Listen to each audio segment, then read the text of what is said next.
Gracias, doctora Ana María. Bien, antes de dar inicio, les quiero informar que debido por ahí de carga de trabajo por parte del doctor Guillermo Flores Flores, pues bueno, se le hizo imposible poder continuar con las pláticas. Ya en la oportunidad que pudiera llegar a tener por carga de trabajo, se va a volver, se va a volver va a volver, perdón, a estar con nosotros. Eh, Otra cosa también que les quiero informar es, bueno, vamos a hacer un poco más, más cortas las pláticas, atendiendo pues que por el tema que es el día lunes, luego las actividades de la semana tienden a estar un poco pesadas. Entonces, bueno, vamos a procurar que tarden 1 hora 40 minutos, 2 horas a lo mucho, pero eso sí que sean pues información muy útil para todos ustedes. Y también antes de iniciar, sí quisiera pues extenderles a todos mi felicitación por este nuevo año. Les deseo, la verdad, todos y cada uno de ustedes, pues lo mejor, el mejor de todos los éxitos, que todos los propósitos que tengan, pues se cumplan, en todo, en lo personal y en lo profesional también. ¿Vale? Entonces, bueno, dicho ahora sí todo lo anterior, comenzamos. Denme un segundito nada más para compartirles el tema.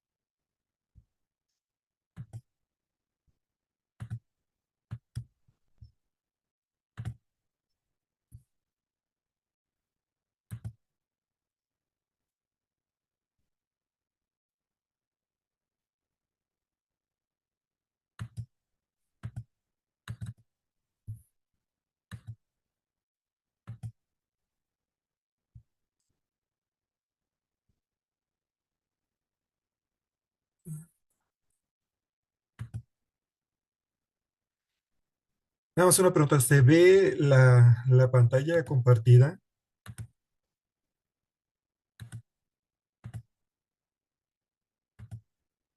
Sí, sí Y se ya ve. se ve.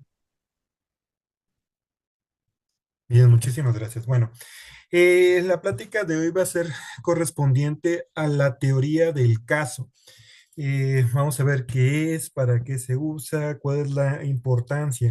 Y sobre todo, pues bueno, para qué tiene que ver con estas pláticas de la medicina de los ojos del derecho. Pues bien, esta teoría del caso va a ser una pauta que va a tener el órgano acusador, ustedes lo conocerán como Ministerio Público o como Fiscalía, para poder integrar una carpeta de investigación. ¿Vale? La Fiscalía va a iniciar pues su investigación a través de una denuncia o querella. Esto de denuncia o querella atiende más que nada al tipo de delito. Cuando son los llamados delitos que se persiguen de oficio, bueno, puede ser una denuncia. Cuando son los delitos que son am, a petición de parte, o que necesitan, perdón, la manifestación de la parte para que se inicie la investigación, pues va a ser una querella. Por ejemplo, el homicidio es un delito que se persigue de oficio, así te lo marca te lo señala la ley, inclusive también la doctrina, y este se persigue con una denuncia que cualquier persona lo puede presentar. ¿Vale? Y por otro lado, la querella es a petición de parte ofendida, quiere decir que quien resiente el delito necesariamente tiene que ir a, a querellarse. Y para no confundir, para no decir denunciar, perdón, cuando la palabra técnica correcta en el derecho va a ser la querella. Bien, de ahí, a partir de esta denuncia o de esta noticia criminal, de este conocimiento que le vamos a hacer, que le van a hacer al Ministerio Público de que ocurrió un delito, el Ministerio Público va a iniciar una investigación. ¿Vale? Va a buscar bases para poder allegarse de, mm, poder allegarse, perdón, de información y poder esclarecer el hecho. ¿Vale? Lo que se llama, de hecho, pues el esclarecimiento del hecho. ¿Qué es esto del esclarecimiento del hecho? Nosotros sabemos que ocurrió un delito, ¿no? O sea, atropellaron a una persona y esta persona pierde la vida, pues bueno, es homicidio. Sabemos que ocurrió un homicidio, pero la fiscalía no sabe en ese momento cómo ocurrió ese homicidio. Lo único que va a haber, pues va a haber un vehículo y va a haber, por otro lado, al cuerpo de la persona, de la víctima. Sin embargo, hasta ese momento, pues no sabe de qué forma ocurrió. Entonces, esto se va a encargar la investigación de esclarecer, de darnos esa todo ese contexto de lo que ocurrió para que este individuo perdiera la vida, ¿vale? Bien, pero qué se va a ocupar para llegar a todo esto? Verán, denme un segundito.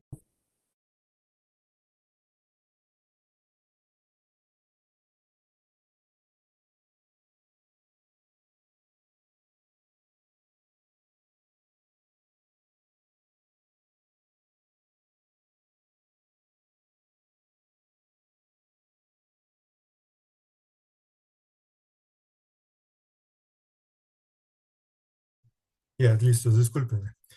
Bueno, pero un segundito, por favor.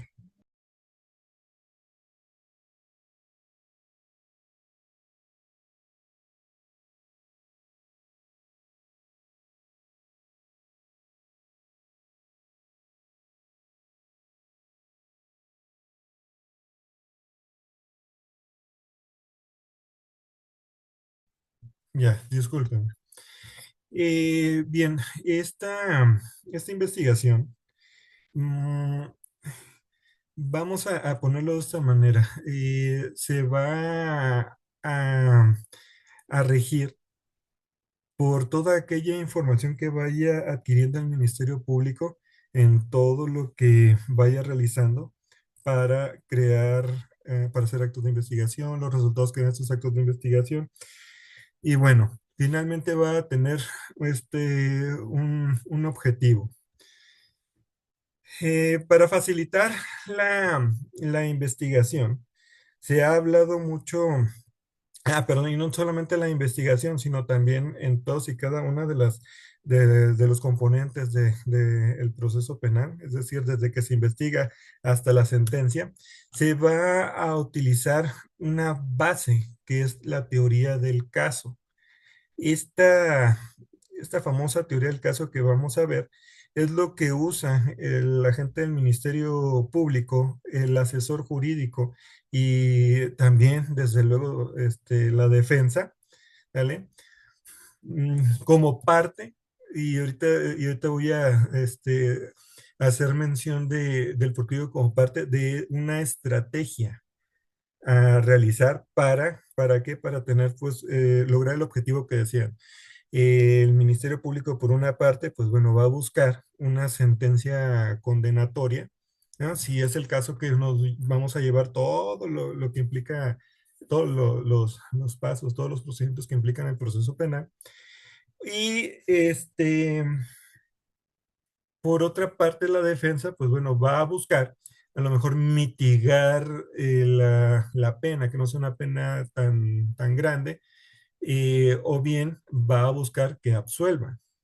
Y por otro lado, el asesor jurídico, que va a ser el abogado de la víctima, su teoría del caso tiene que ser trabajada de acuerdo también a la teoría del caso del Ministerio Público. Solamente que también lo puede perfilar el asesor jurídico a buscar una reparación integral del daño, ¿vale? Que son temas que se van a ver eh, en otras pláticas.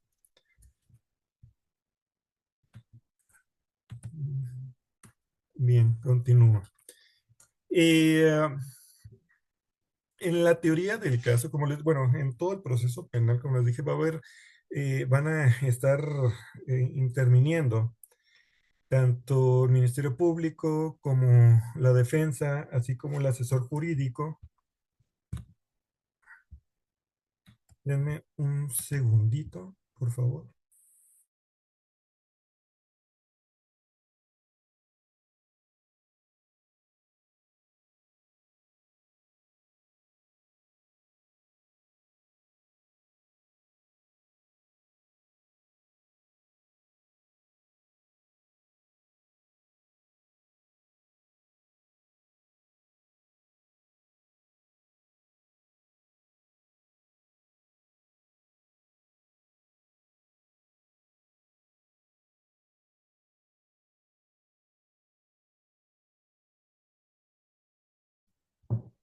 Ya disculpen más tema de trabajo, pero ya lo resolví, una disculpa. Bueno, dentro de todo esta dinámica dentro del proceso penal, dentro de las intervenciones de los participantes, va a destacar mucho la intervención del Ministerio Público, el asesor jurídico y el defensor.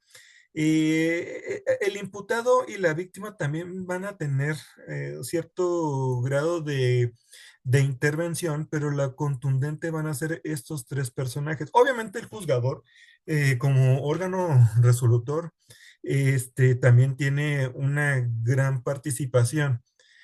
Sin embargo, el juzgador va a estar, uno, para controlar las participaciones, ¿no? Todo lo que pasa en la audiencia, pues bueno, va a llevar ahí el control del juez, por eso actualmente es un juez de control. Y dos, con la información que tanto el Ministerio Público, asesor jurídico y defensor, que con toda la información que se exponga en las audiencias, va a emitir una resolución. En caso de que ya sea juicio, pues bueno, va tendiente al fallo y a la sentencia, pero esos temas no me quiero adelantar para que se tomen en plática distinta. Bien, ¿cuáles son los roles que juegan cada uno de ellos? Por parte del Ministerio Público, pues bien, en un principio dirige la investigación con policías y peritos. Ejerce acción penal ante tribunales, solicita audiencias y formula imputaciones, solicita medidas cautelares proporcionales y conduce la teoría del caso de la acusación. A lo mejor pueden tener algún tipo de duda en relación, pues, qué es ese ejercicio de la acción penal ante tribunales. Lo vamos a traducir sencillo para la comprensión sencilla. ¿Sabes qué?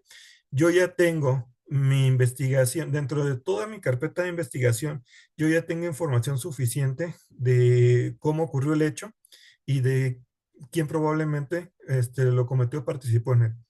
Entonces, yo ya lo tengo que elevar a otro tipo, a otra instancia, perdón, ya no puede quedar aquí en sede ministerial o aquí en fiscalía. Ahora lo tengo que hacer reconocimiento a otro ente, a otra autoridad, que va a ser el juez. Así lo podemos decir. ¿Sabes qué? Es cuando le hace el conocimiento, perdón, cuando el Ministerio Público ya quiere llevar ahora sí ante el juez el asunto. Ya determina, es más, ya hasta lo envía, ya envió el asunto al juez.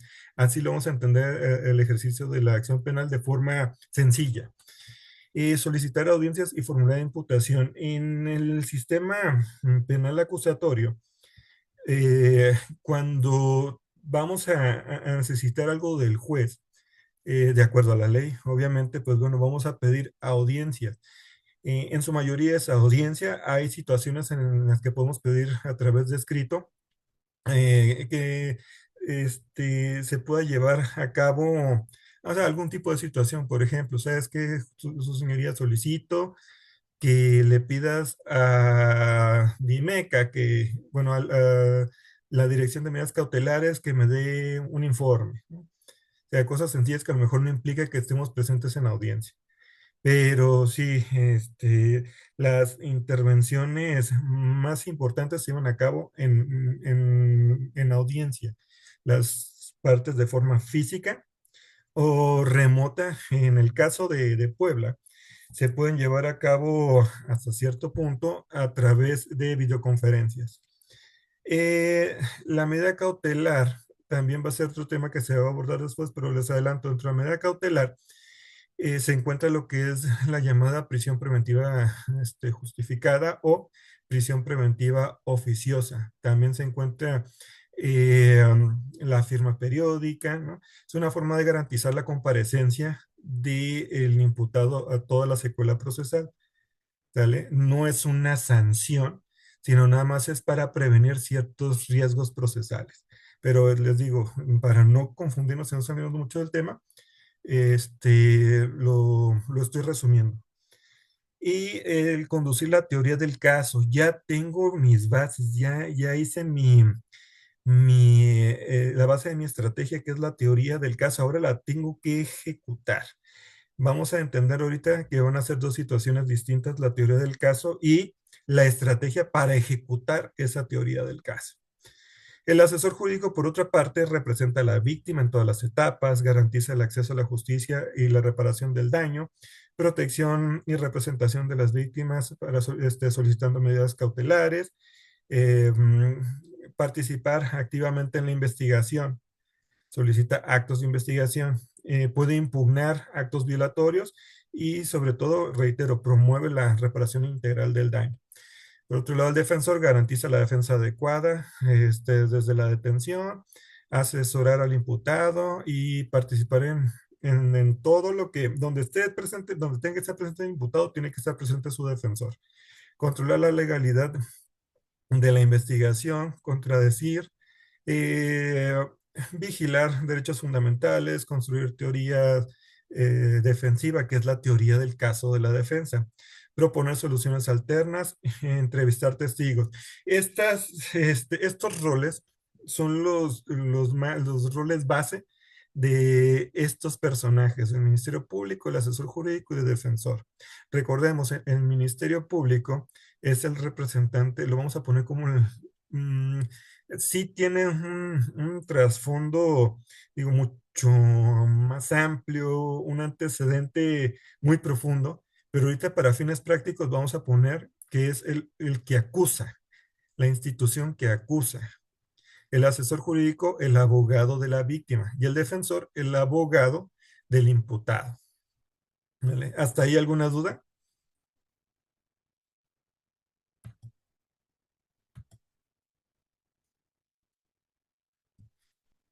Continuamos.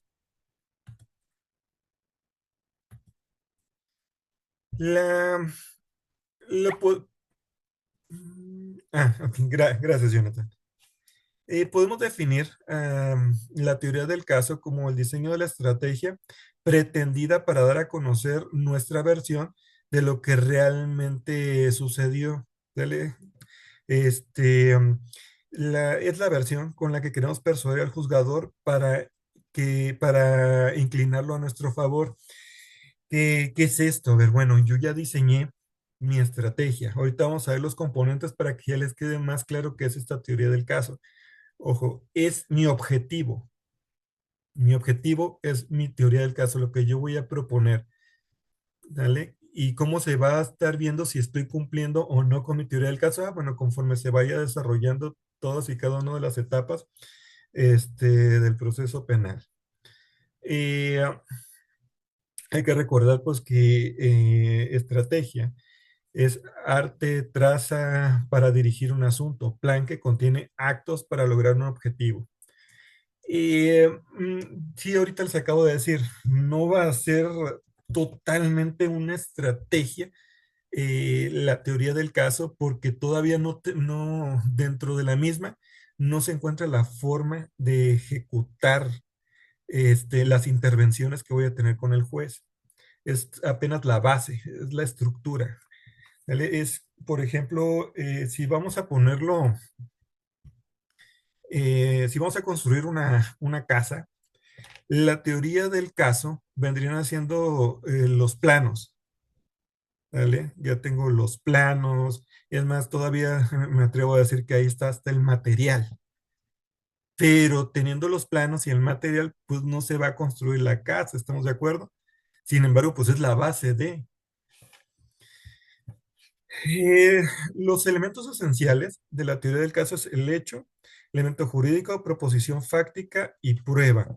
En este sí voy a hacer un poquito, voy a tratar de explicarlo lo más sencillo y lo mejor que, ay, equivoqué, y lo más sencillo, concreto que pueda.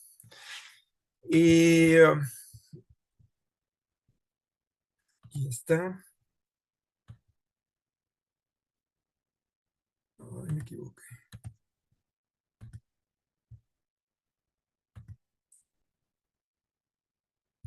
Espérame un segundo.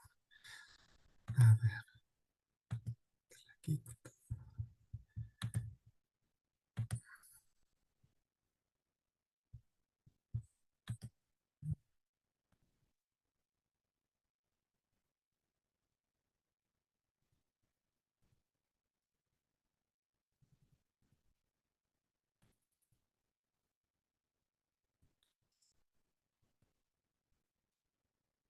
Listo, sí se ve, ¿verdad?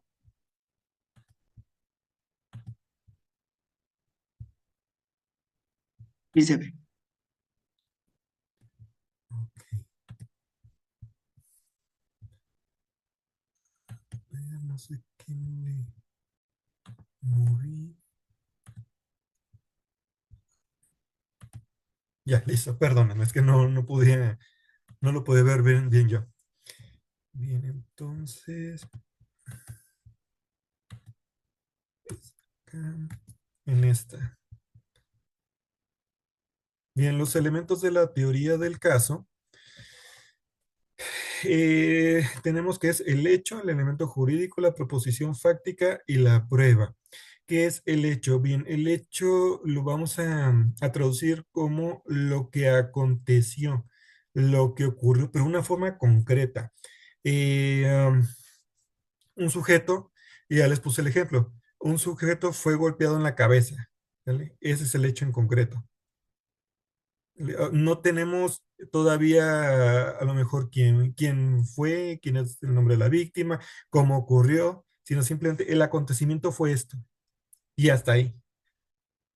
No hay más. Ese es el hecho. Hay algunas personas, algunos juristas, que bueno, ya el hecho van más allá y ponen todo el contexto. Pero bueno, aquí para fines todavía aún más prácticos y todavía para poder entender mucho mejor esto de la teoría del caso, vamos a poner el contexto aparte.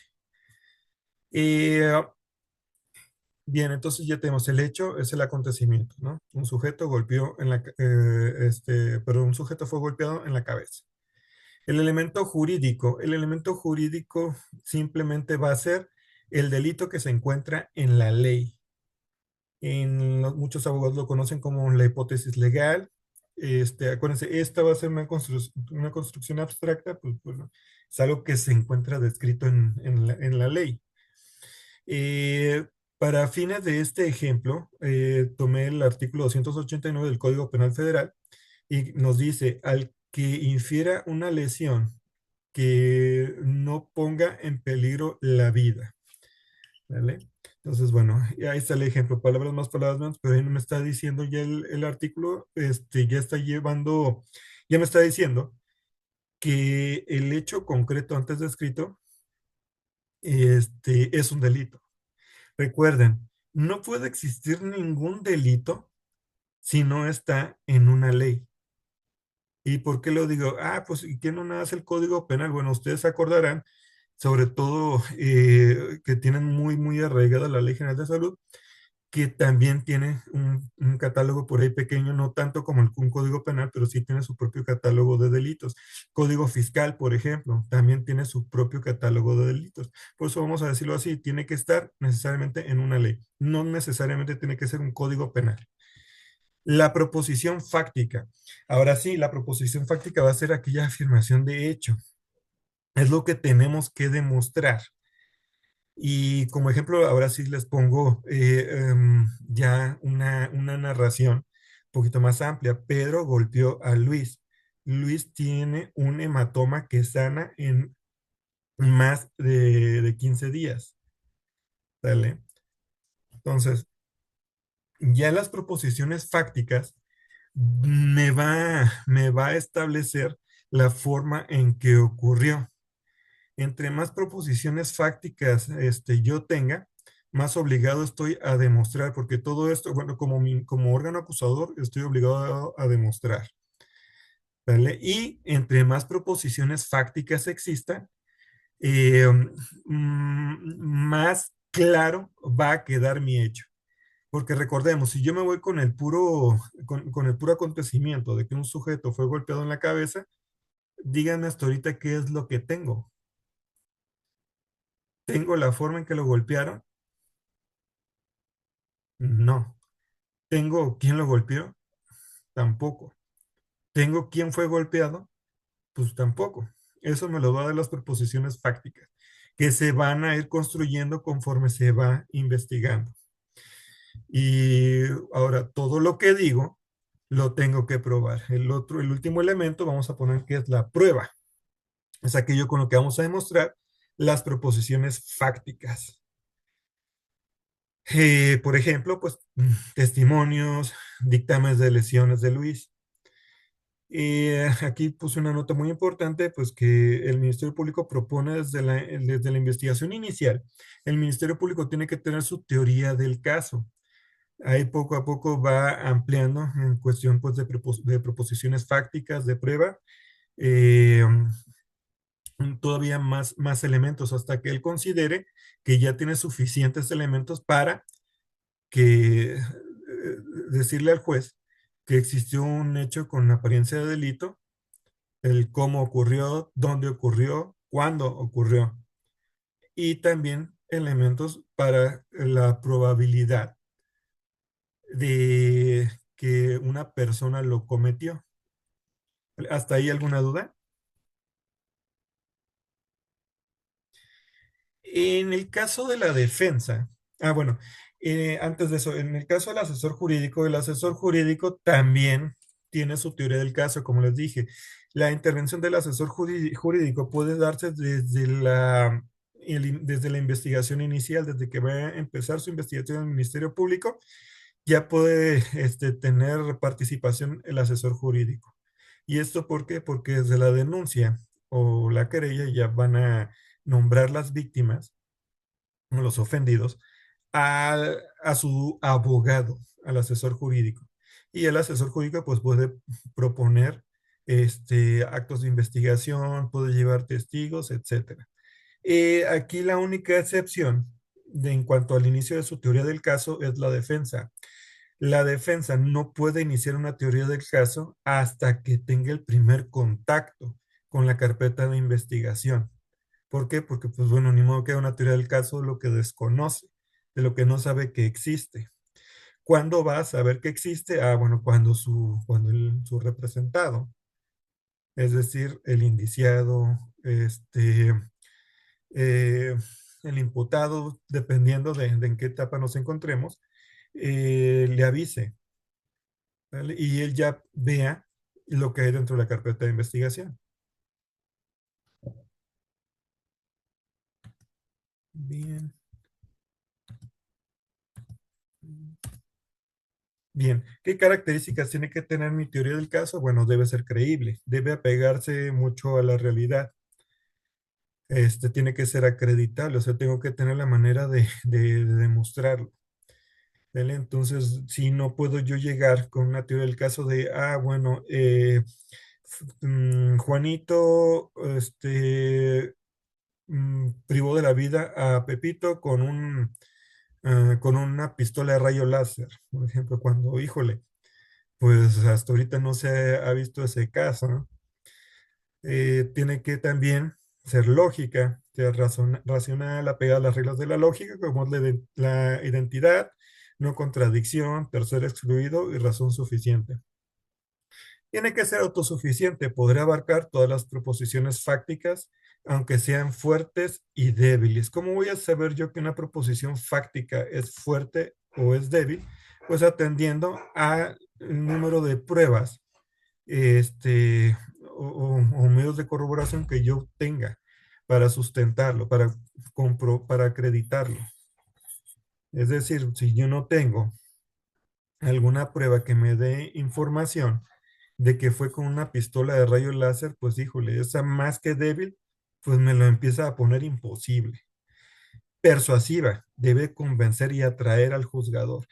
Aquí sí quiero ser muy enfático, porque también ahorita tenemos al alcance muchos medios tecnológicos, las redes sociales nos bombardean de información y a veces llegamos a confundir eh, un poquito o el, híjole, no quiero verme muy, pero bueno, creemos que entre más dramático se escuche la forma en que ocurrió el hecho delictivo, más va a persuadir al juez, pero estamos dejando de fuera la prueba. O sea, si yo no tengo prueba, aunque se escuche muy dramático, híjole, muy impactante, pues y difícilmente el juez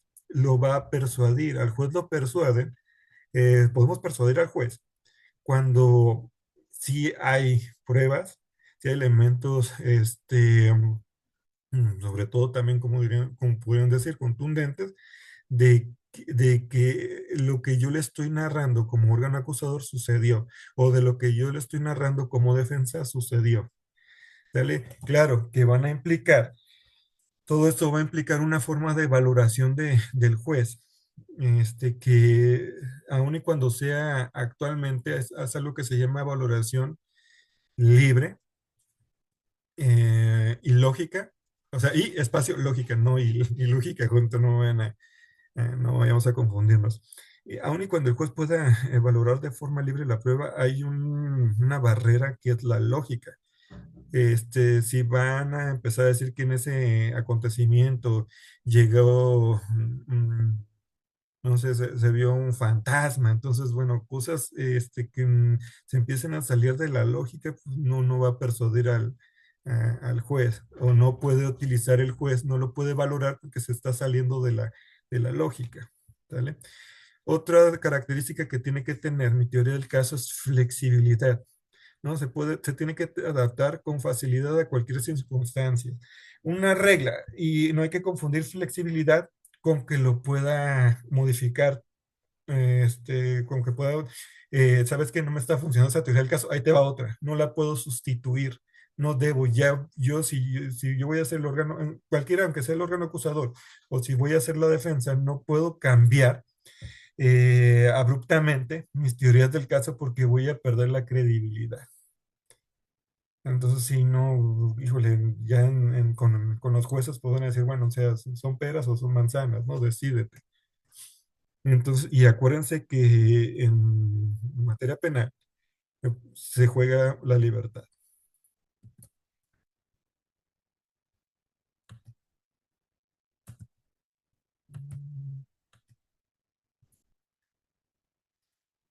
Muy bien. Bien, ¿hasta aquí alguna duda?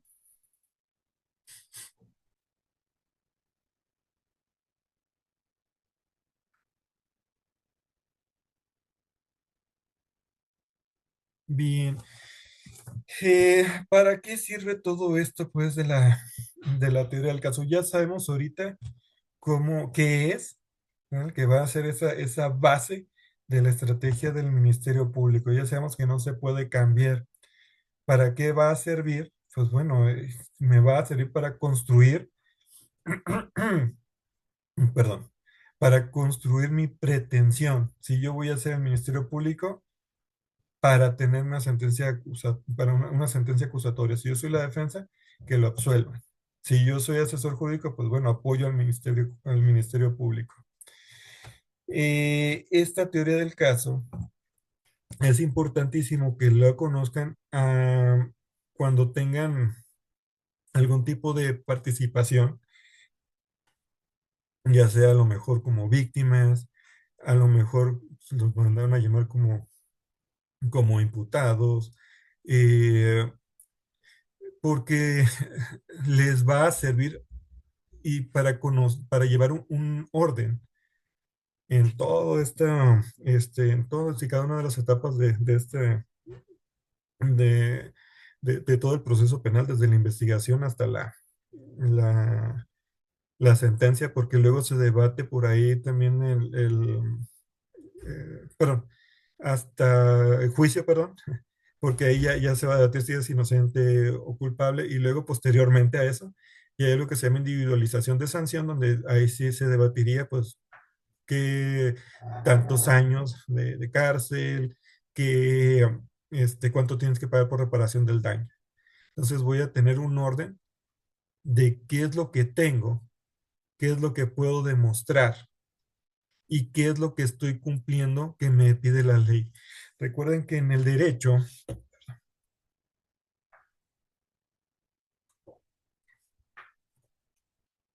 existe algo que yo creo que han escuchado y que es la legalidad. Todo tiene que ser como indica la ley. En el siguiente ejemplo, ya estoy representando un cuadro, perdón, una teoría del caso, perdón, por parte del Ministerio Público. Y ahora sí, viene un poquito relacionado, un poco relacionado con el tema que enfrentan el profesionista de la salud, ¿vale? Es totalmente, es un pequeño ejemplo, sí, ha ocurrido un tema similar, ¿vale? Pero bueno, aquí los nombres que estoy utilizando son totalmente ficticios, son para fines,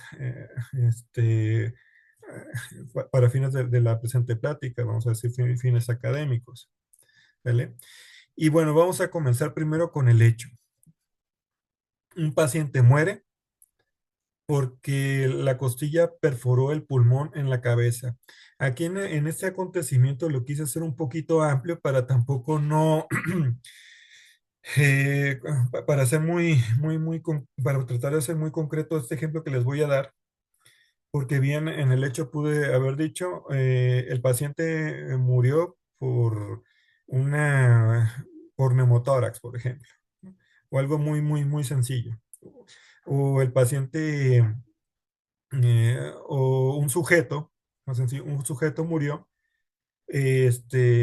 por un pulmón lesionado. Todavía no sabemos, pero bueno, aquí en este punto un paciente muere porque la costilla perforó el pulmón, perforó el pulmón. Olviden ahí de la cabeza, le vamos a quitar nada más ese. Ay, perdón. Denme un segundito, nada más que se nos fue.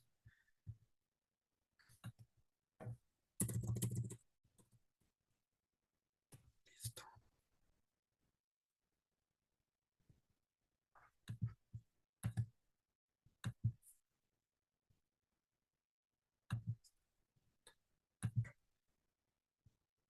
Perfecto.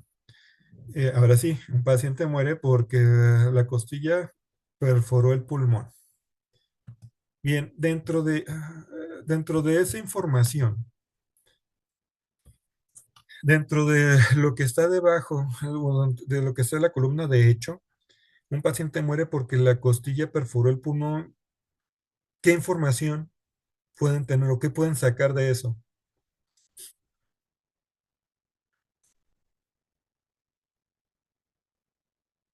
Hasta ahorita lo único que se puede sacar es que alguien falleció.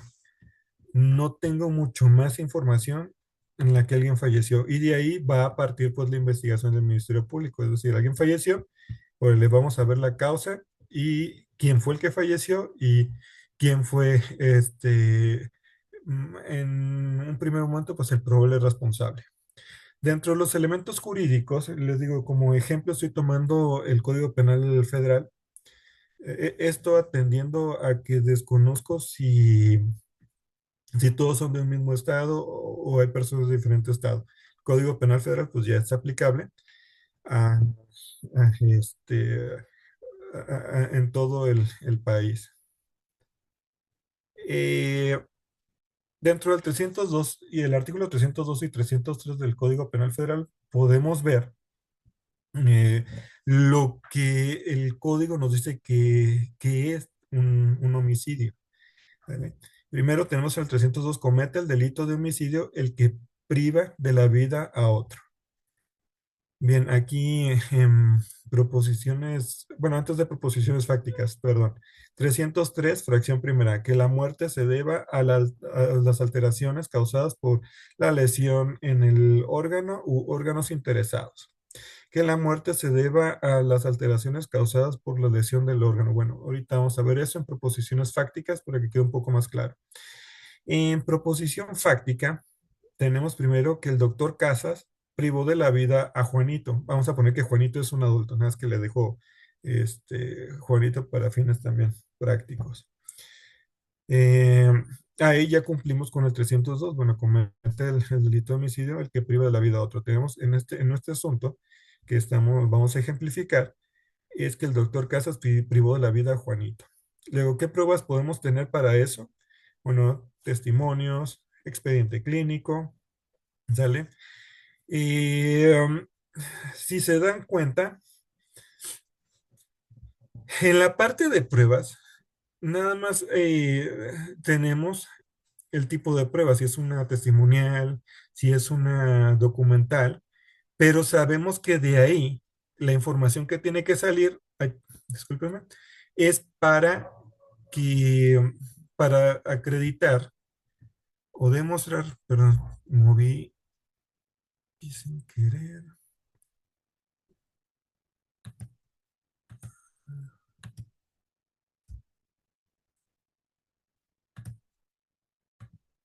perdón,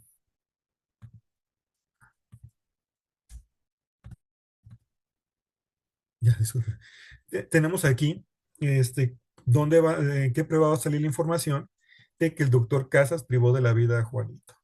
Y, por ejemplo, tenemos al testigo, no sé, a la enfermera que nos dice que pues ella vio que el doctor Casas fue el que estuvo atendiendo a Juanito cuando llegó y pues no hubo otro doctor, ¿no? Que lo atendiera. En el expediente clínico pues se ve que el doctor Casas firmaba todos y cada una de las constancias correspondientes pues a la atención que se le daba a Juanito. Luego, que la muerte se deba a alteraciones causadas por la lesión en el órgano u órganos interesados. Bien, tenemos como proposición fáctica que Juanito tiene perforado pulmón izquierdo. ¿Dónde vamos a sacar esa información? Como ejemplo, puse en el dictamen de necropsia, que ahí se ve que va a estar perforado y que, bueno, ¿vale? Eh, También se puede, bueno, ¿por qué no se observa, por qué no puse ahorita en ese momento el expediente clínico? Porque posteriormente ya vamos a ver un ejemplo de un cuadro fáctico. Y ahorita les voy a decir eso para qué sirve, qué finalidad tienen todo esto. Luego, que la muerte se deba a la alteración causada por la lesión en el órgano. Juanito fallece por neumotórax. Eso se puede llegar a ver esa información en la conclusión de la necropsia. Podemos también tomar parte de la información del expediente clínico de Juanito. ¿Sale? ¿Por qué? Porque también dentro del expediente clínico de Juanito le sirve a los médicos forenses para ciertos dictámenes. Bien, ¿hasta ahí alguna duda?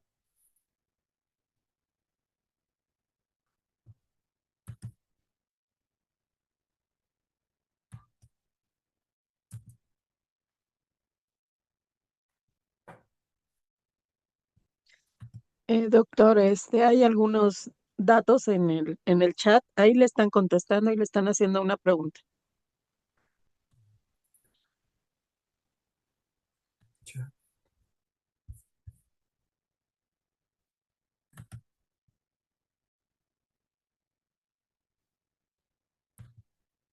aquí, a ver, creo yo que es esa, ¿no? Pero solo con eso no se puede saber si alguien lo hizo con intención. Esa es la pregunta, o había otra. Es esa. Y ahí Ah, también le perfecto, están Jonathan. contestando que no hay dudas y todo eso.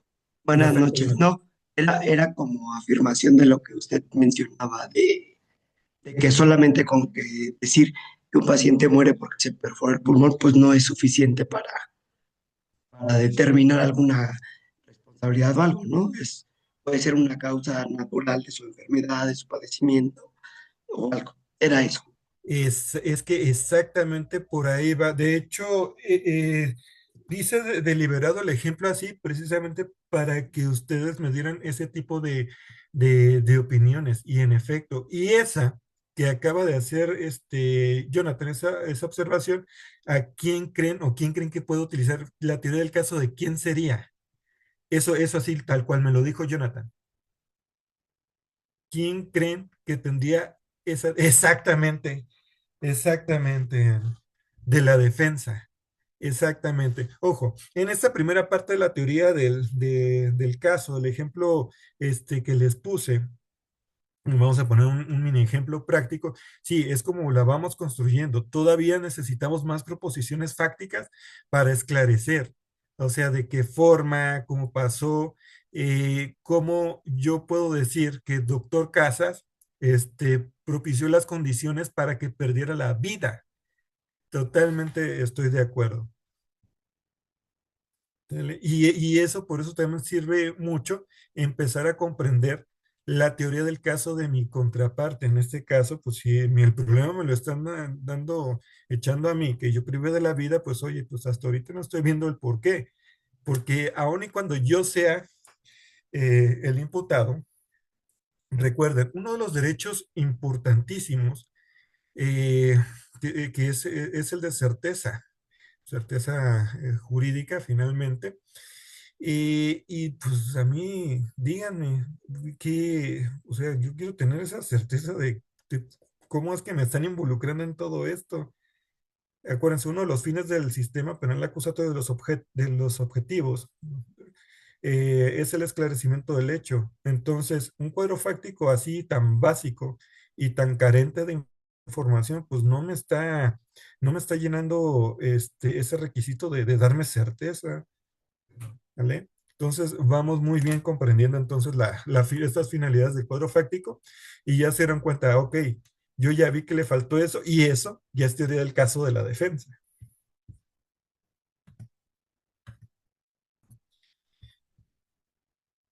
Y-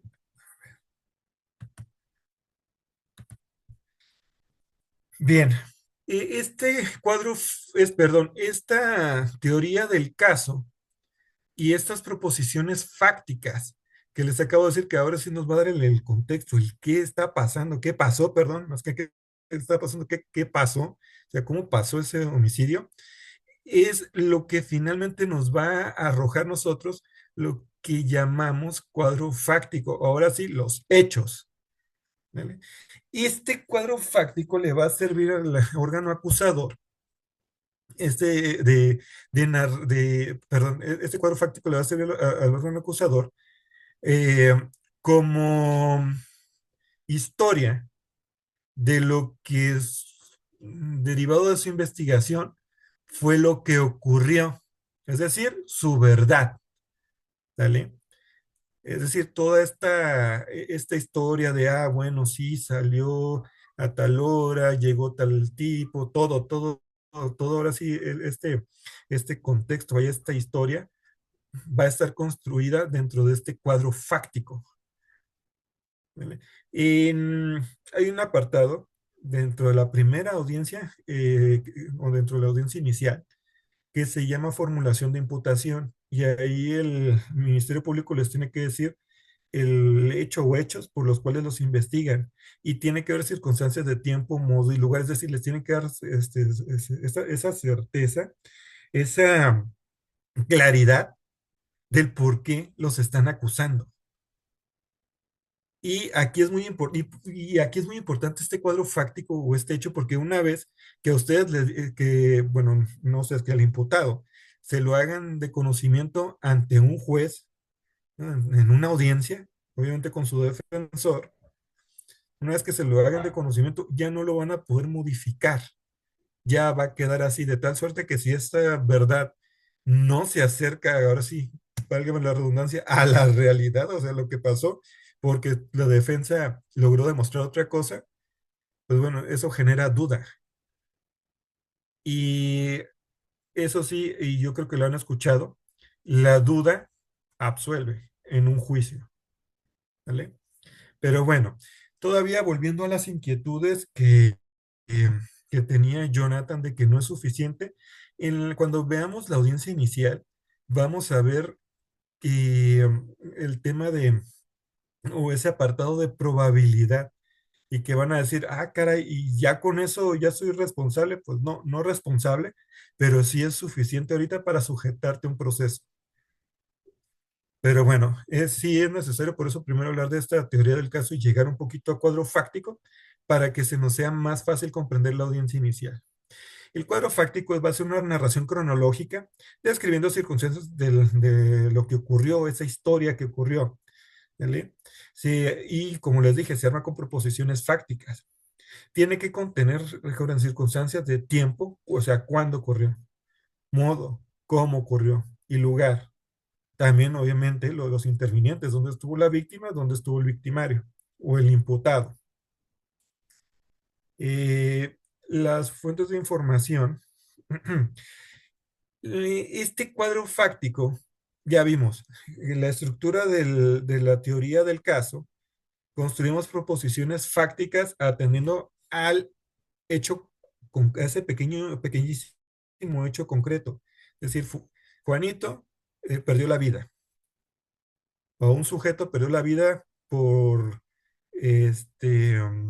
sepsis, ¿no? Generalizada, por ejemplo. Pero bueno, ¿qué pasó?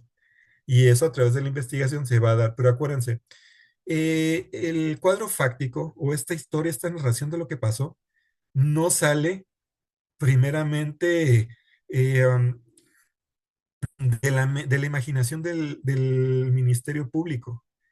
Es decir, no podemos decir que primero, perdón la redundancia, no podemos decir que no podemos primero relatar la historia y luego hacernos de elementos probatorios. Pero sino por el contrario, dentro de la investigación nos estamos haciendo ya de elementos probatorios y de los mismos elementos de prueba, estas pruebas nos van a dar la información para construir este cuadro fáctico. No podemos aparecer primero el cuadro fáctico y adaptar todas las pruebas a ese cuadro fáctico. Porque, ¿qué sería? ¿Qué pasaría si yo tengo primero mi historia y quiero adaptar pruebas a mi historia? Una de las cosas que pudiera ocurrir es que estoy armando, ¿no? Estoy inventando, perdón, una carpeta contra alguien. Se va a perder la objetividad porque yo estoy forzando a que mis pruebas entren en la historia, ¿vale? Digo, no, no en todos los casos, posiblemente sí pudieran sacar toda la historia y buscar las pruebas y ceder, pero créanme, la mayoría de los casos es imposible yo tener la historia y luego tratar de adaptar todas mis pruebas a la historia. Es al revés, me arrojan la información, mis pruebas, y yo ya voy construyendo el hecho. Bien, en materia penal, recuerden, ¿por qué no por qué el imputado no tiene conocimiento de esta investigación? Siempre se va a llevar en secrecía la investigación, ¿vale? No, totalmente en secreto, más que para la víctima y para su asesor jurídico.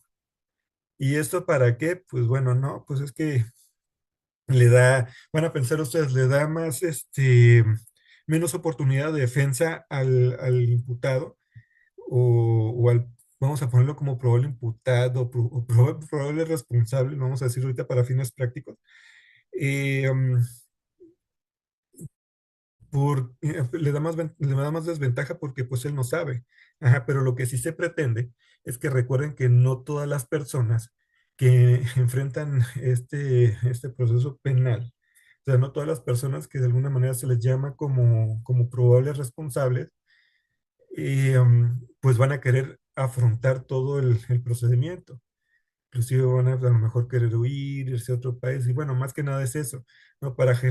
No es tanto de que, ay, bueno, pues fueron unas lesioncitas, me hubieran dicho antes, pues no, no es solo por eso, sino es para que no se, se puedan perder algunos indicios, algunos órganos de prueba que pudieran servir al Ministerio Público y asesor jurídico para llevarlo todo al juez. Entonces, por eso está en secreto. Sí, todavía va más un poquito más extenso, pero en resumidas cuentas es eso, para que no se altere esa investigación. Y no tanto para prohibirle al imputado que se defienda, porque finalmente, cuando ya considere que tiene todo el Ministerio Público y que a lo mejor tiene cosas que le van a perjudicar dentro de la carpeta, tiene que dar todo, todo lo tiene que dar. ¿Sale? Bien, entonces, este cuadro fáctico, esta narración histórica de lo que sucedió, este hecho, este acontecimiento, se construye con la información que se desprende de la carpeta de investigación. ¿Sale? Lo que contiene la carpeta de investigación son registros, este, registros de investigación, pueden ser entrevistas, dictámenes, informes. Podemos encontrar también los indicios que pueden ser algún tipo de objeto, algún tipo de arma. Vamos a encontrar también dentro de la carpeta fotos, videos, audios. A lo mejor no físicamente van a estar ahí porque en las fiscalías van a tener su lugar, su bóveda donde guardarlos, pero sí va a haber información, va a haber algún documento que haga mención de que existe. No por el hecho de que no esté físicamente en la carpeta, no quiere decir que se la estén escondiendo. Si existe eh, algún oficio, llámese también registro de cadena de custodia, por ejemplo, que haga mención de dónde se encuentra. Lo único es para que se preserve, para que no se vaya a perder el indicio.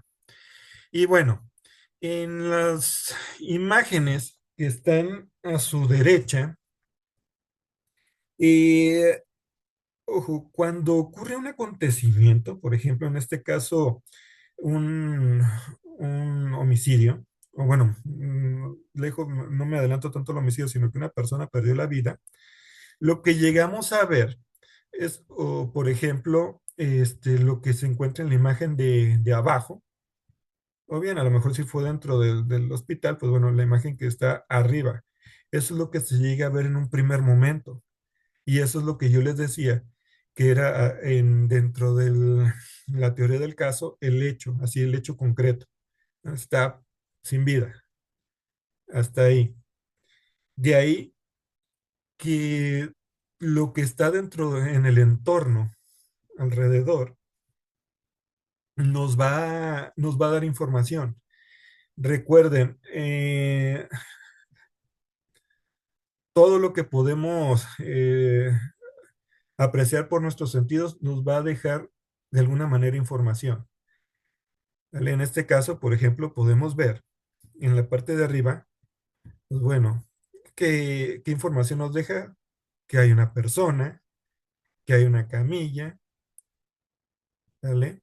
Que la persona tiene un cubrebocas, que la camilla tiene llantitas. No nos vamos llenando de información, de información, de información. ¿Nos sirve? ¿No nos sirve? No sabemos hasta que el Ministerio Público pues, siga investigando. O sea, empiece ahora sí a armar su teoría del caso. Para eso también es importante esta teoría del caso, para saber qué información nos va a ser útil o no al momento de llegar también ante el juez. Bien, ¿hasta aquí alguna duda?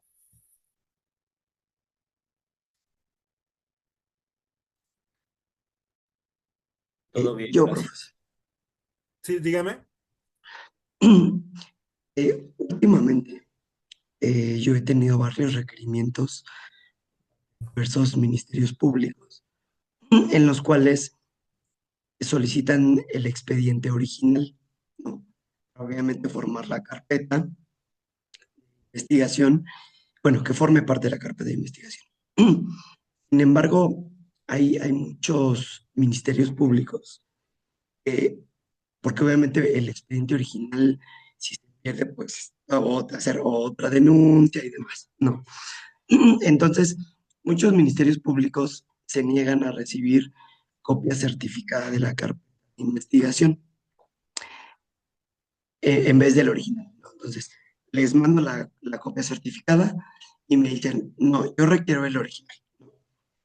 Eh, en alguna ocasión, un ministerio público me dijo que había sido como un convenio entre fiscal de aquel momento y el director jurídico de aquel momento del IMSS, ¿no?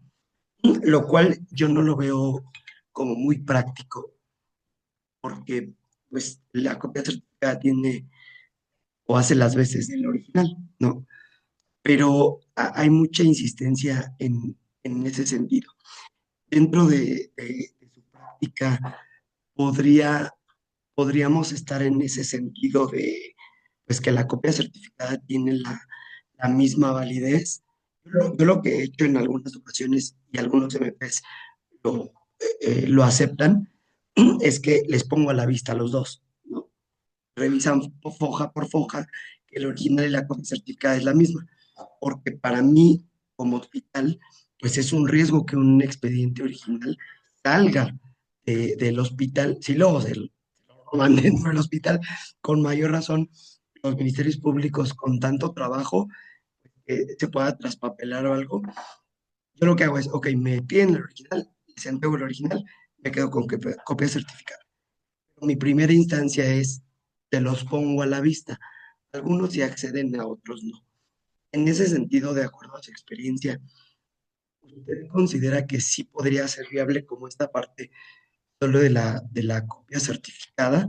O bueno, entiendo también que si hay una indicación directa de arriba por un convenio no escrito, pues se tiene que cumplir, ¿no? Pero también creo que de esta manera es un riesgo para el Ministerio Público pues, tener un expediente original. Gracias. Sí, en efecto, hay agentes del Ministerio Público que sí llegan, y eso dependiendo también del estado, y también sobre todo el criterio del Ministerio Público, que vamos a decir la palabra, se aferran en querer tener el original del expediente clínico.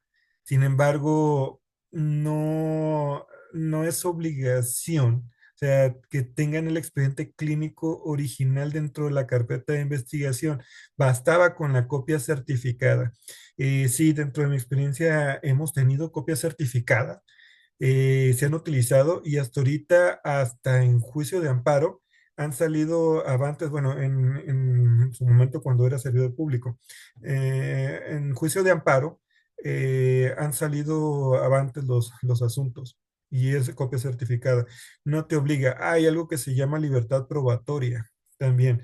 Y el hecho de que no tengas el original a la mano no quiere decir que sea nulo o bueno, vamos a poner más todavía inválido la copia certificada que tienes ahí, porque aquí lo único es contradicción. Si la defensa a mí me dice, no, es que quiero ver el original para ver que si están bien las copias, que si coincido, ok, va, yo requiero, pido autorización al hospital para que me asigne un área y la defensa pueda nada más cotejar sus copias con el del original y hasta ahí para que vea que sí, lo que yo le di está completo con lo que tienen en el hospital. No hay más, no hay necesidad, porque sí es cierto, es un compromiso tener la copia original del expediente. Si le llega a pasar algo a esa copia original del expediente, híjole, sí va a haber luego algunos problemas. Y aparte, aun y cuando yo tenga la información del expediente, ¿vale? Las notas médicas, todo. En juicio, lo que se necesita es que vaya la persona que firmó esas notas para que hable precisamente de las notas. ¿Mm? Y no es tanto también que que tengas que tener el original, porque si no es el original, pues ¿cómo puedes decir que es tuyo? No, sino también, vaya, tienes que tener tu criterio al momento de desahogar tu órgano de prueba. Él te va a estar hablando de la nota y el hecho de que no se incorpore esa nota como un documento no quiere decir que no exista o que la información sea inválida. No, la verdad, no, yo no he tenido la necesidad de incorporar las notas. Sí he desahogado, cuando fui agente del Ministerio Público, desahogué al doctor, a los médicos tratantes, sin necesidad de las notas. Las notas nada más me servían para que la defensa supiera que la información que estaba dando en juicio, si existía un registro anterior al momento en el que está declarando. Es lo único, pero de ahí en fuera no, no trasciende el hecho de incorporar la nota en llevar la original, sino lo único importante es que si yo quiero incorporar la información, pues bueno, si está el doctor todavía disponible, pues llamo al doctor y que hable de esa nota sin ningún problema. Y si no, no es necesario, sí hay formas para evitar comprometernos en dar el original, definitivamente porque sí es bastante importante que queden ahí en el hospital. Sí, adelante, Ana María. Al respecto, Jonathan, la norma oficial 4 de dice que el expediente clínico es propiedad de la institución de salud y también en sus mismos lineamientos explica eh, que no lo puedes dar. Todo lo que dices es correcto. La manera adecuada coincide con la de el maestro Arcadio y así es y tiene que ser. Tú por escrito le vas a emitir un documento en el que le cites la norma y la Ley General de Salud en la que dice que ese expediente tiene que estar en los archivos resguardados por la entidad de salud correspondiente y que no es posible que salga de ese lugar. Sin embargo, efectivamente, puedes proporcionar una copia cotejada de dicho expediente, que es lo que manifestaron ambos, y así se hace. Yo así lo he hecho. Cuando trabajaba en el sistema penitenciario y Ministerio Público me pedía el expediente. De hecho, yo solo le proporcionaba la parte correspondiente a su interés, ni siquiera todo el expediente, y se lo justificaba y pues no había problema. Entonces, la manera de actuar correcta es como lo has comentado, como lo dijo el doctor, nada más sustentándote obviamente en la legalidad de el no entregarlo y proporcionarles una copia cotejada para los fines que sean necesarios. ¿Es cuánto? Sí, así es, Ana María, no hay necesidad es más, algunos ministerios públicos todavía van más allá y aparte de pedir la copia, pueden pedir a lo mejor algún tipo de dictamen y para el análisis o como material de apoyo pueden mandar al perito y pedir nada más que se le ponga a la vista y que tome sus notas el perito del expediente original. Entonces, vaya, por eso mencioné eso de libertad probatoria. O sea, híjole, es tan amplio que no te está limitando la ley a nada más a que sean documentos, a que sean testigos, sino no, amplía, o sea, todo lo que la tecnología eh, haya, perdón, vaya, todo lo que nos pueda dar información eh, que no se, ahí se me olvidó la palabra, que sea aceptado finalmente, pues por la ciencia, por ejemplo, eh, y que también, pues, lo podemos de alguna manera observar a través de los sentidos. Entonces, bueno, puede servir como prueba, ¿vale? Nada más que sí, mucho, lo único es el temor del Ministerio Público de que le quieran tirar la prueba por no llevar los originales, pero híjole, mm, tendría que tener la capacidad para defender o el argumento para defender esa situación. Y no con ello implicaría que no tengo los originales. No, no, claro que no. Bueno, no sé si tengan alguna otra duda.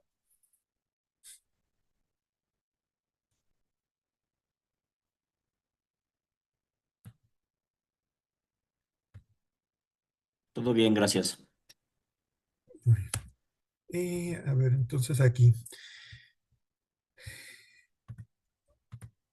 Bien.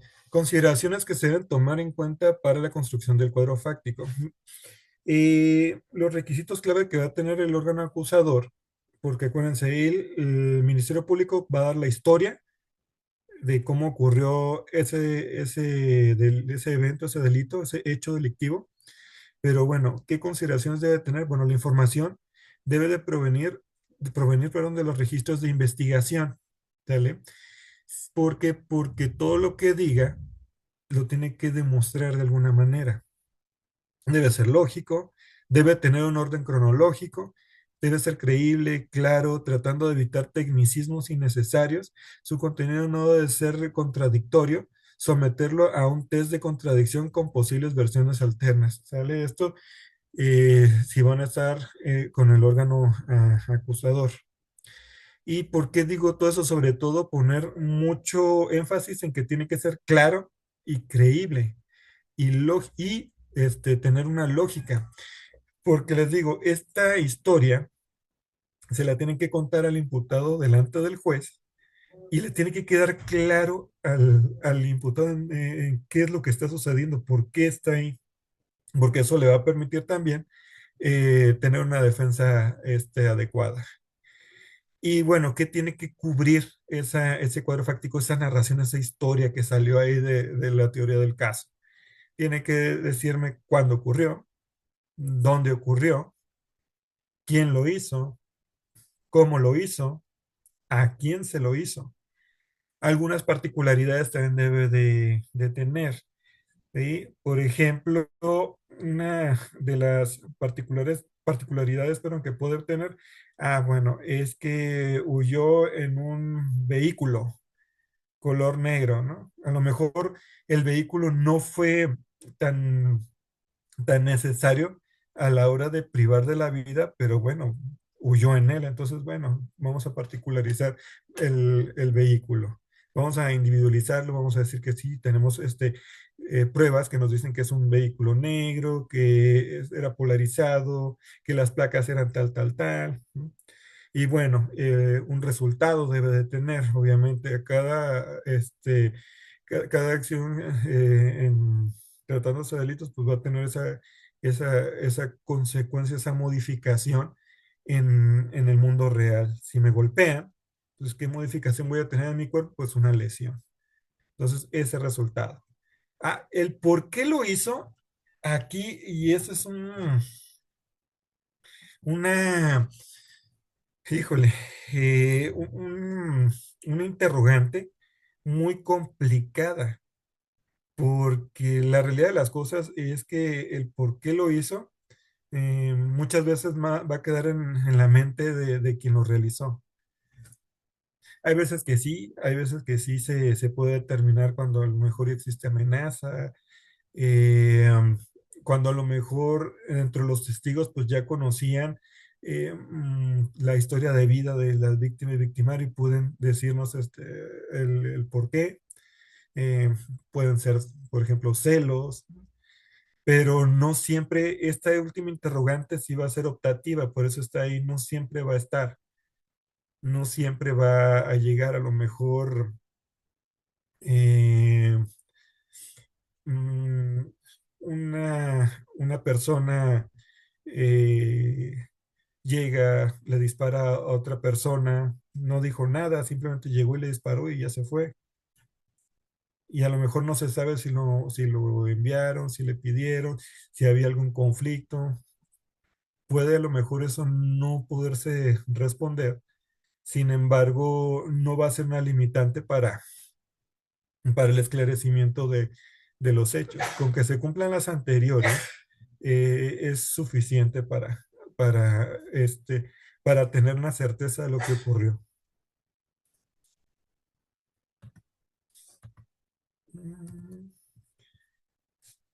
Bien, en esta diapositiva yo les pongo un pequeño ejemplo de ahora sí una narración o un cuadro fáctico. Se los leo. Ay, acuérdense, es vaya, totalmente ficticio. O sea, sí ocurrió algo similar, pero pues bueno, los nombres, domicilio y todo es ficticio. Y esta narración, recuerden, esta narración va a salir de la teoría del caso del Ministerio Público en sus proposiciones fácticas, de ahí debe de salir. Ahora, ojo, la proposición fáctica, yo puedo decir que Casas fue el doctor que atendió a Juanito, ¿vale? Pero a lo mejor dentro de mi narración utilizo otras palabras para poder darle un sentido, una cronología, un sentido más digerible a mi narración, ¿vale? Pero aún y cuando varíe mis proposiciones fácticas en cuanto a semántica, bueno, no tanto semántica, a lo mejor en orden, eh, la información de esta narración que están viendo, necesariamente para que tenga éxito en todo el proceso penal, debe de salir la información de los registros de investigación, ¿vale? Bien. Eh, y dice, el día 27 de octubre de 2025, aproximadamente a las 19:30 horas, en el domicilio ubicado en calle Clavel y Roble, Colonia Hidalgo de la ciudad de Puebla, se encontraba de pie en la sala de dicho inmueble Juanito, quien horas antes había llegado al Hospital General por alta, ya que la noche anterior estuvo hospitalizado debido a una lesión en sus costillas por una riña. Es el caso que Juanito se agachó para recoger el control de la televisión que estaba en el suelo. Después de tomar el control, va y se acuesta en el sillón que está frente a la tele. Posteriormente, a las 21 horas, regresa bueno, la esposa de Juanito, perdón, su esposa Juanita del súper y encuentra a Juanito sin vida. De la necropsia se desprendió que la causa de muerte fue neumotórax, provocado por una lesión en el pulmón izquierdo, provocado por una costilla fracturada, la cual no fue debidamente tratada por el doctor Casas, con número de cédula profesional, bueno, 000555 también es inventado, en el Hospital General, la noche que fue hospitalizado Juanito en dicho nosocomio. Pues de haber actuado diligentemente, hubiera realizado las maniobras médicas adecuadas para evitar que la costilla fracturada lesionara el pulmón. ¿Vale? Este es un ejemplo de cuadro fáctico. Eh, ah, ah, ah, ah. Alguien que me quiera decir, ¿tiene claro lo que ocurrió aquí? Por ejemplo, si estuvieran en el lugar del doctor Casas, ¿tienen claro del qué lo están acusando al Ministerio Público?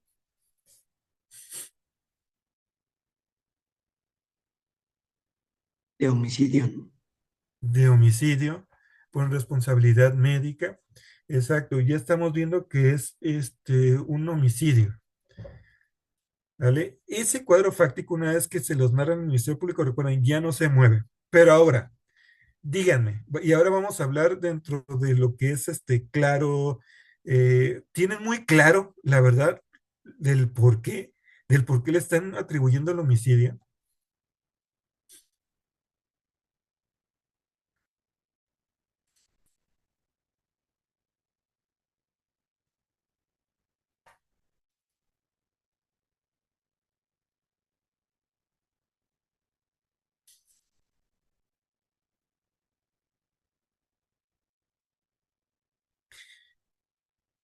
Por ejemplo, yo si fuera el doctor Casas, pues yo sí tengo algunas dudas de esa narración. Una de las dudas es la noche que fue hospitalizado aquí, pues de haber actuado diligentemente, hubiera realizado las maniobras médicas adecuadas para evitar que la costilla fracturada lesionara el pulmón. Bueno, ¿cuáles serían entonces las maniobras médicas adecuadas? ¿O dónde se encuentran las maniobras médicas adecuadas? ¿No? Eh, Esa es una de las dudas que tengo. Otra duda, por ejemplo, ajá, bueno, y de toda la intervención que yo tuve con Juanito, pues, ¿cuál fue la que pudo haber originado el problema que no fue adecuado? ¿O no les nacería esa duda? Pues que, por ejemplo, ahí dice que él estuvo hospitalizado, ¿no? Y que se dio Así de es. alta por una riña. Yo le iría más, bueno, yo si fuera el doctor Casas, eh, yo diría, ok, yo no sé si le realizaron los estudios necesarios la noche anterior para darlo de alta. A lo mejor no fue propiamente el golpe de la riña o algo que lo mató, sino la mala atención que se dio inicialmente, ¿no? Porque pues el Ujú, doctor Casas llega como una segunda intervención médica, ¿no? ujú. Regresa. Entonces, no sé si pudiera ser por ahí, porque el doctor no, así como yo lo veo, pues no habría una responsabilidad, pero al final pues nos tendríamos que esperar, como dice el ejemplo, hasta pues hasta la necropsia, ¿no? Pero mientras van a lo mejor muchas causas que pudieran ser. Ejemplo, a lo mejor yo como doctor Casas sí le solicité los estudios para determinar alguna lesión ósea, pero no lo puse en el expediente. Entonces no tengo cómo demostrar que yo sí le realicé o que yo sí solicité esos estudios y a lo mejor el turno siguiente pues ya no le dio seguimiento, ¿no? Cuando yo dejé las indicaciones. Creo que ahí podrían ser como muchas cosas, pero al final, digo, entre que son peras o manzanas y hasta que llegue a la necropsia, obviamente sería como el punto de defensa del doctor Casas. Exactamente, Jonathan. Ahí vas en el punto. ¿Ya viste cómo te das cuenta que estás generando una teoría del caso? O sea, tu teoría del caso para la defensa del doctor Casas? Ya empiezas a ver, bueno, a ver, si no dejó a lo mejor evidencia de qué maniobras hizo, o no hay evidencia de las maniobras, bueno, ¿por qué eh, no sabemos si lo hizo correcto o incorrecto? Porque a lo mejor no están dentro del expediente clínico las maniobras que hizo. Dos, aquí hay algo muy interesante y lo refirió el mismo Ministerio Público, que salió por alta, o sea, de alguna manera hubo un alta, sea voluntaria o, o no, pero hay un alta.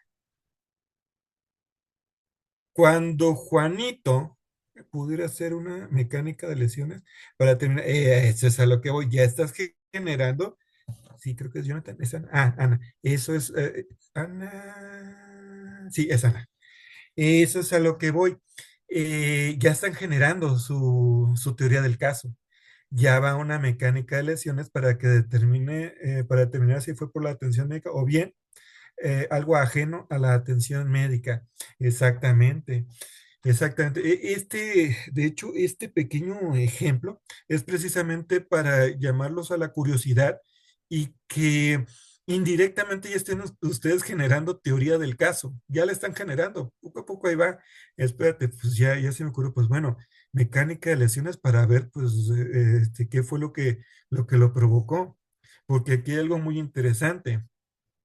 Dice que Juanito se agachó para recoger el control de la televisión. ¿vale? Cuando salió del hospital, que fue por alta, ¿tenía o no tenía perforado el pulmón? ¿Hubiera podido salir del hospital con el pulmón perforado o no? Hasta ese momento, en todo el contenido del expediente clínico, nos va a decir, bueno, si es que hay un alta y si no tenía ahorita colapsado el pulmón, bueno, no tenía perforado eh, el pulmón, porque ya también ustedes como expertos de la salud, pues van a saber cuánto tiempo va a tener la persona de vida una vez que se le perfora el pulmón y no es intervenido, porque estamos viendo que estaba desde las 19:30 en su domicilio, ya está en su domicilio.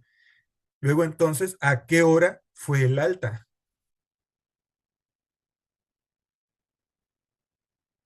A ver, déjenme ver, tal vez pudo haber sido negligencia del propio, exactamente, tal vez pudo haber sido negligencia del propio paciente. ¿Qué les parece si dentro del expediente clínico encontramos que las recomendaciones era no hagas ningún tipo de esfuerzo, no te agaches, no subas escaleras, no, no dobles el cuerpo, no te hagas hacia atrás? Y ahí estaban las indicaciones, es más, hasta firmados por el propio paciente. Si yo encuentro que dentro del expediente clínico estaba la indicación de que no se tenía que agachar para nada el paciente, evitar agacharse, que si se va a sentar, no, a lo mejor que tenía que estar, una vez que llegara a su casa, estar acostado, o evitar lo mínimo flexionar eh, su torso, su cuerpo. Entonces, ahí ya nos estamos aventando a una teoría del caso en la cual nos está diciendo que precisamente es culpa del paciente. ¿Cómo se va a ver eso? Es que desde que salió del hospital no había perforación de pulmones. Y aquí están, no sé, quieren llamarlo tomografía, radiografía, como quieran llamar, ahí está, no está perforado el pulmón. El paciente salió por su propio pie. El paciente salió 2 horas antes, o sea, ver también el tiempo en el que sale el paciente para empezar a generar la prueba, para empezar a ver qué pruebas me van a servir a mí. ¿Qué pruebas les servirían a ustedes, si fueran el doctor Casas o estén defendiendo al doctor Casas? Uno, para poder decirle al juez que un paciente con el pulmón perforado y si no es atendido, puede durar tanto tiempo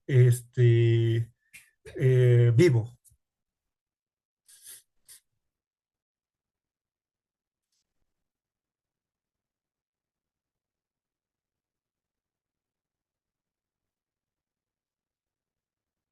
A ver, alguien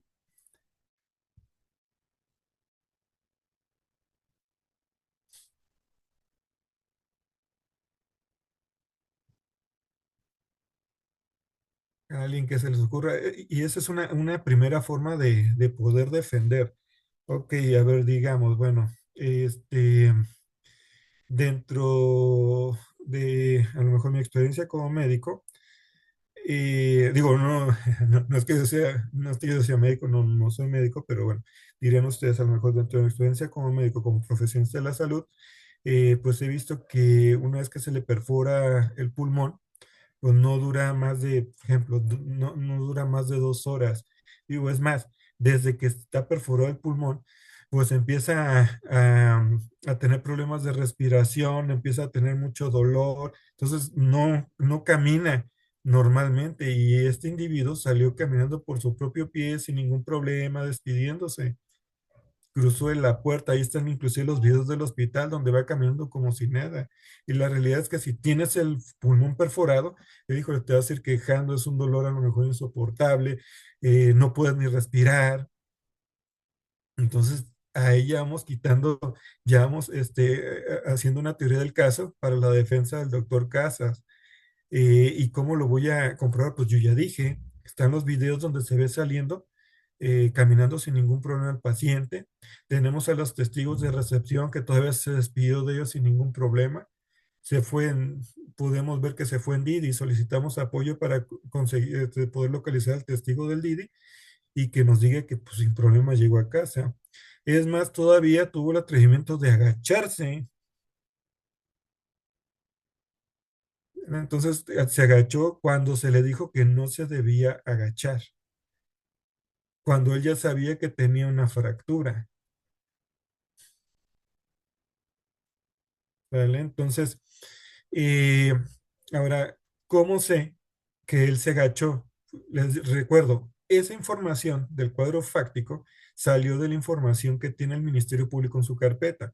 Es cuestión de echarse un clavado y ver quién lo mencionó y ya destacarlo. ¿Sabes qué? Pues se agachó, también es así que ahí dice el testigo que se agachó, lo dijo el Ministerio Público y en el expediente clínico no se mencionó y está ahí en el expediente clínico que no se tenía que agachar, que podía tener consecuencias.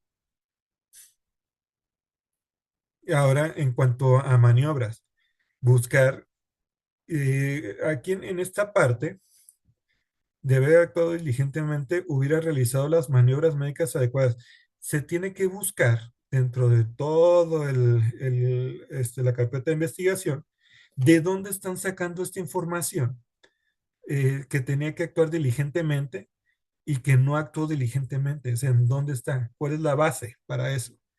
Si es nada más pura manifestación del Ministerio Público sin un sustento probatorio, ¿creen que esté acreditado o no? Una regla muy importante, que lo vamos a ver inclusive cuando estemos viendo esta etapa inicial, es que dependiendo del grado de información o del nivel de información que estén dando en sus argumentos, es que el defensor, el asesor jurídico y el Ministerio Público no son testigos, no son peritos dentro de la investigación. Entonces, si ellos lo están diciendo porque se les ocurrió, sin ningún sustento, híjole, sin ningún registro de investigación que esté dentro de la carpeta y que digan, ah, es que yo tengo esta nota médica, es que yo tengo esta radiografía, entonces es algo falaz. Y entonces no va a alcanzar a persuadir eso al juez. Entonces también todos y cada uno de los proposiciones fácticas, todos y cada uno de los hechos, del modo, tiempo y lugar que habla aquí en esta narración, tienen que localizarlo en la carpeta de investigación cuando tengan ese problema. Si no están, entonces no cumple con su teoría del caso al Ministerio Público. Entonces no tiene pruebas para demostrarlo. Si está a medias, pues vamos a ver qué acontecimiento de todo esto dejó sin demostrar y si eso es muy contundente, es decir, si a mí me dejó de demostrar que yo actué, que no actué diligentemente, que no hice las maniobras adecuadas, si no me logra decir cómo llegó a esas conclusiones, a esas proposiciones fácticas, y si no se encuentran en la carpeta, pues yo no soy ni probablemente responsable. No hay entonces esa posibilidad, por lo tanto, no calificaría para una probabilidad. Acuérdense, si no es posible, pues no va a entrar dentro de la probabilidad, para nada. ¿Y cómo voy a saber yo si es posible? Pues porque tengo soporte probatorio. Y entonces sí, pues ya entra dentro de la probabilidad. ¿Sale? Hay una regla importante que es en la audiencia inicial, cuando lo veamos, se van a dar cuenta ustedes que lo sujetan al procedimiento cuando hay probabilidad. ¿Sale? Entonces, no importa si es de 1 de 10 de 2 de 10 no importa, o sea, mientras sea 1 de 10, ¿no? Pues obviamente entra en la probabilidad. Hay que recordar que bueno, vamos a hacer la distinción entre lo posible y lo probable. Ya la probable es nada más vamos a ponerlo para medir qué tanto puede ocurrir, pero ocurre a lo que voy. Y lo posible, pues bueno, a diferencia ya de lo probable, pues puede o no puede, ¿vale? Entonces, si yo lo pongo, si nada más queda en posibilidad, esto de que a lo mejor actuó diligentemente y no lo puedo medir en probabilidad, pues entonces no van a sujetar al doctor Casas en el proceso, porque no hay prueba. Entonces, eso deben de cuidar muy bien. Deben de cuidar muy bien y también recuerden que el mismo valor de pruebas, esto, y qué bueno que me acordé de pruebas, lo que decía Jonathan, copia certificada, ¿no? Del expediente clínico y todo eso, bueno, hay libertad probatoria, ¿sale? Su copia certificada, a lo mejor pueden,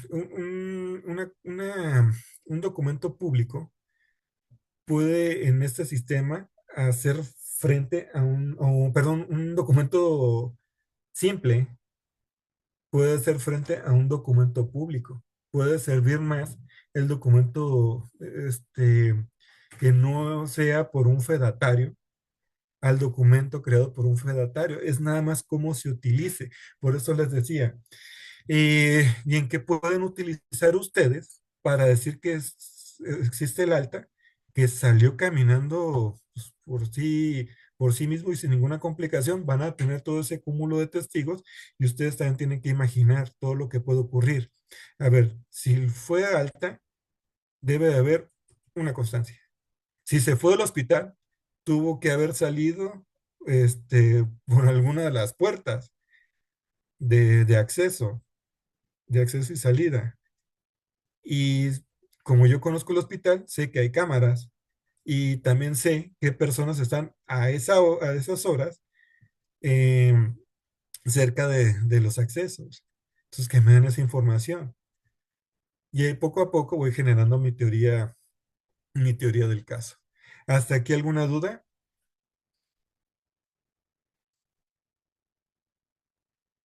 Todo bien. Todo bien. Perfecto. Muchos de los temores que hay, sobre todo en tema de profesionistas de la salud, y es precisamente a lo mejor ese desconocimiento del alcance que tiene el Ministerio Público ante el juez, de acuerdo, y digo el alcance de acuerdo a las pruebas que está llevando en en ese momento, en esa primera intervención con el juez de control, es decir, en una audiencia inicial. Y dices, híjole, pero pues ahora que me dicen que el estándar probatorio es pues de probabilidad, es muy pequeño. Pues sí, pero también debe de haber pruebas. Si no hay pruebas, ¿cómo? Y también debemos de considerar que podemos generar también teoría del caso para tumbarlas. En este pequeño ejemplo se dieron cuenta de varias cosas. Una, que la teoría del caso de la defensa puede salir de ustedes directamente por ver algún tipo de omisión o laguna que deja el Ministerio Público. O bien puede salir de la misma información que está aceptando el Ministerio Público, como lo fue el ejemplo del por alta, que fue un alta, y de ahí puede derivar también la existencia de más elementos probatorios. O sea, nada más es cuestión de analizar qué implica un alta. Nada más es cuestión bueno, es de cuestionar qué es actuar diligentemente. O sea, ¿qué me quiere decir el Ministerio Público? A lo mejor ustedes, profesionistas de la salud, saben cómo se debe de actuar, pero el Ministerio Público, ¿qué está queriéndome hacer entender? ¿O qué me quiere decir? Con que no actúe diligentemente, con que no dice las maniobras médicas adecuadas. ¿Cómo está sustentando eso? Ah, no, es que lo dijo el perito médico forense, que esas cosas no pasan si se toca diligentemente. Ah, ok. Contempló el médico forense que se agachó, porque yo también puedo ofrecer dictámenes. ¿Mm? Puede también mi perito imponerse del expediente clínico, ver todas las consecuencias que tuvo por la riña, ver que se le dijo el por qué no debía agacharse, eh, y puede emitir también su conclusión y puede decir, ¿sabes qué? El agacharse propició las condiciones necesarias para que esa fractura, esa costilla, ese filito de la costilla que ya se veía ahí, presionara el pulmón. O bien, esa fractura o esa fisura propició las condiciones para que esa fisura, ahora sí, se terminara de,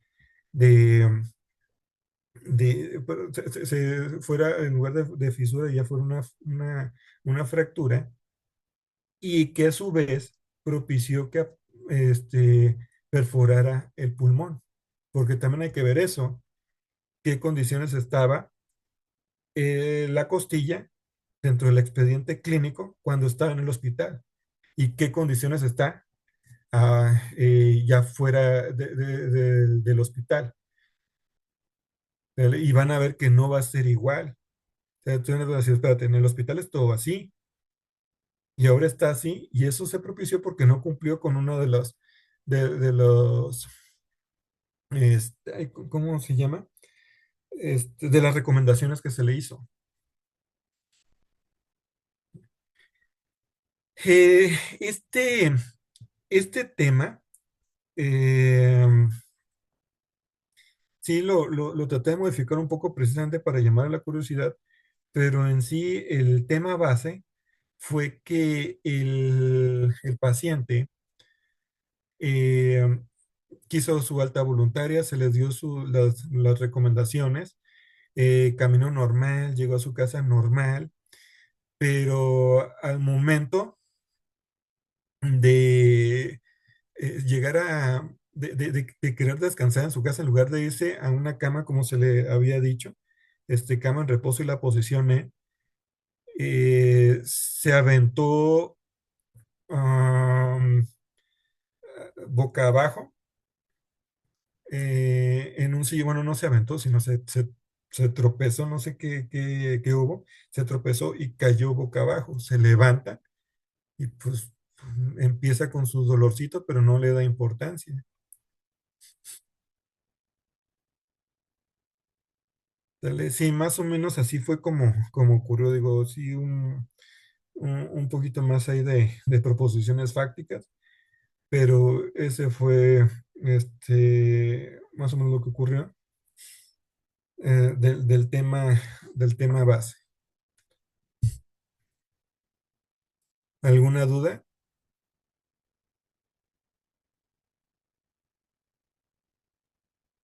Todo bien, gracias. Bien, perfecto. Y creo que, bien, hasta aquí ya hemos terminado con esta plática.